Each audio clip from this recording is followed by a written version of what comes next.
Hello and welcome to the eBusiness Edition installation guide.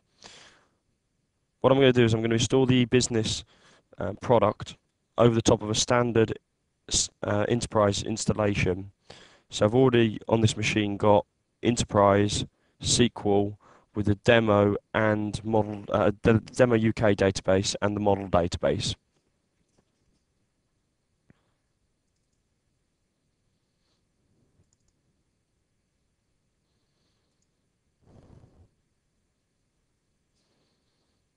So if we wait for this to unpack, now it's unpacked, we're ready to install.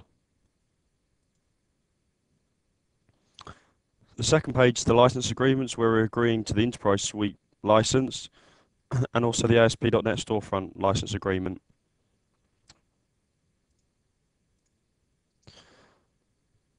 This page is where we choose the actual feature we want to have installed. Now I've already installed Enterprise on this machine, so all I want is the eCommerce component. So I'll cancel the others out. You'll see the path down here, which you can obviously change, is going to the eBusiness path. Now my existing installation is actually installed to the standard Enterprise path, but I'm going to leave that as default so that we can see what it actually installs. This page isn't important because we've already installed SQL, it's just part of the installation steps. This final page is where we decide that we actually want the virtual directory created. Now, as I'm installing on XP Pro, I don't get a choice to change my actual default website. I've only got one, but I can change my virtual folder that goes within. Now, I'm going to leave this as standard, and I'd recommend that you do that too, because there are additional couple of settings to get the actual web service for the storefront working if you change this. It can all be changed later anyway. You know, you can delete the virtual directory it creates and creates a new one or whatever. But we'll leave it as standard for the time being. If you are installing on a server environment, then you can change this to whatever default, to whatever website you've actually got installed. You know, you want to install it to. Okay, just confirms what we're going to do.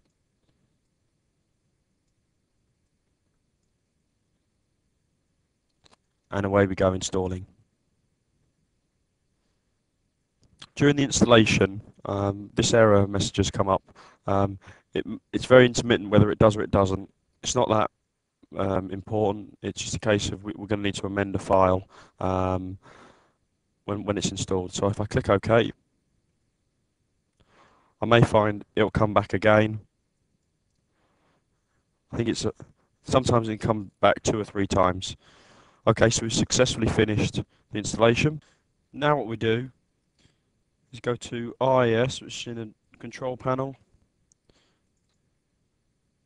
administrative tools, internet information services. We can see under the default website the 2 directories that have been created on the install. One's my website and the other one's my web service. At the minute I'm only interested in my website. If I right click on properties, you can see the directory it's pointing to is the directory we installed our eBusiness Edition to. And there's nothing stopping me deleting these virtual directories and creating a new one for that physical directory.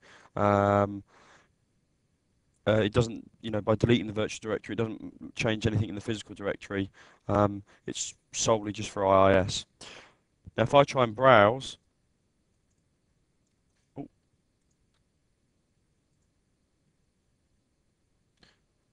I get an error.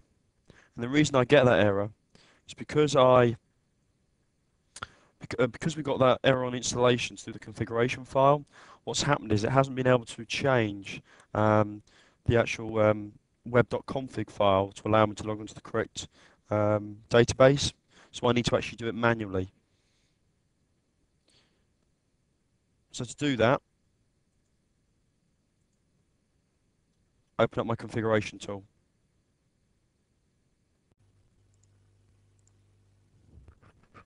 The actual web.config file that's within the ASP.NET Storefront folder. Be careful that you don't get confused with the wrong directory. I've got a few installs on my machine here, so I need to make sure I go to the correct one.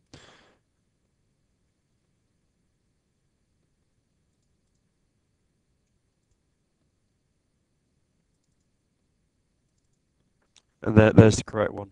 Be careful that you don't change the one in the web service folder. There's one in there also. That's the incorrect one to be changing for this. That's to do with the web service. It takes a little while to open.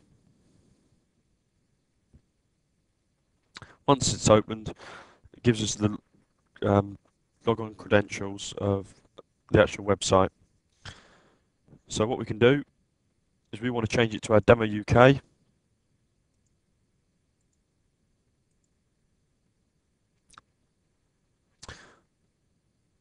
We need to give it a username and password. Now what I suggest if you're creating a website is I suggest that you create a new an account using the same user role as the administrator.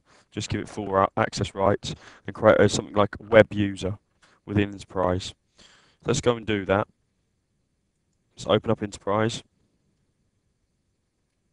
Now the reason for this is that the actual website logs on to the database, and when transactions, when it does transactions like create sales orders, creates customers accounts, the user that actually does it is obviously logged against that. If you just leave it as admin, then all the web transactions come in as admin.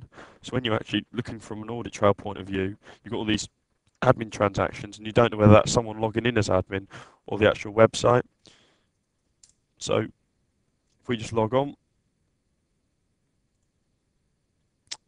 wrong module, System Manager, let's create a new user account.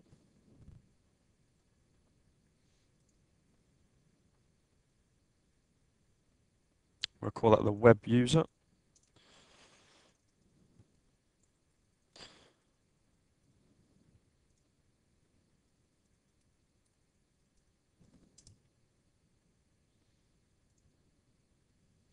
We just leave the user role as it is, the administrator. Okay, now that's done. I'll change my user role, put my correct password in. I then need to change my database name. So this is my server name. So in my case, it's local for / SQL Express. This could be, if you've got full SQL, generally it's the server name. It may be an IP address, but bearing in mind the if you've got two separate machines, you've got a database server and a web server, they need to be on the same LAN. Okay, they can't be running over the web. They need to have a proper, preferably 10 to 1,000 connection between each other, and a proper LAN connection. 10 to 100 should be okay, should be fine, but certainly not over the internet or over a virtual private network. It has to be on the same physical